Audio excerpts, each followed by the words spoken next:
తెలంగాణలో ఉపాధ్యాయుల బదిలీలకు high court green signal ఇచ్చింది. టీచర్ల బదిలీలపై మధ్యంతర స్టే ఉత్తర్వులను సవరిస్తూ ఉన్నత న్యాయస్థానం ఆదేశాలు జారీ చేసింది. ఉపాధ్యాయ సంఘాల నేతలకు అదనపు పాయింట్లు ఇవ్వకుండా బదిలీలకు హైకోర్టు అనుమతిచ్చింది.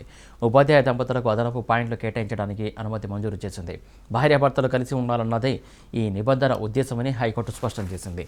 టీచర్ల బదిలీలు తుది తీర్పునకు లోబడి ఉంటాయని ఉత్తర్వులో పేర్కొంది.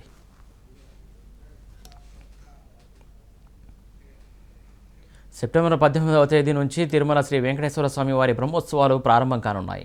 18 నుంచి 26వ తేదీ వరకు బ్రహ్మోత్సవాలు కొనసాగుతాయని టీటీడీ చైర్మన్ భూమన కరుణాకర్ రెడ్డి తెలిపారు. ఈ మధ్యాహ్నం శ్రీవారి వార్షిక బ్రహ్మోత్సవాల పోస్టర్లను భూమన విడుదల చేశారు.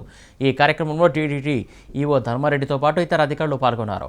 బ్రహ్మోత్సవాల తొలి రోజున రాష్ట్ర ప్రభుత్వం తరపున ముఖ్యమంత్రి జగన్ పట్టు వస్త్రాలను సమర్పిస్తారని చెప్పారు.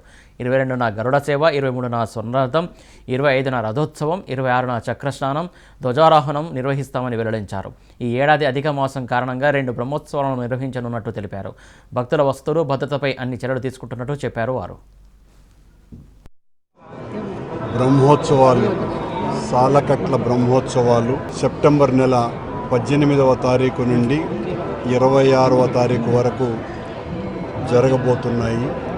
ఈ సంవత్సరం అధిక మాసం రావటం మూలంగా మళ్ళీ అక్టోబర్లో నవరాత్రి బ్రహ్మోత్సవాలు కూడా వస్తున్నాయి. బ్రహ్మోత్సవాలకు పెద్ద ఎత్తున రద్దీ ఉంటుంది అని ముందు జాగ్రత్తలు పెద్ద ఎత్తున తీసుకుంటున్నాము. 18వ తారీఖున రాష్ట్ర ప్రియతమ ముఖ్యమంత్రి జగన్మోహన్ రెడ్డి గారు శ్రీవారికి పట్టు వస్త్రాలు సమర్పించటం జరుగుతుంది. 7 రోజుల పాటు ఎట్టి పరిస్థితుల్లోనూ సిఫారసు లేఖలు స్వీకరింపబడవు. సామాన్య భక్తులకి మరీ అత్యధిక ప్రాధాన్యం ఇవ్వటం జరుగుతుంది.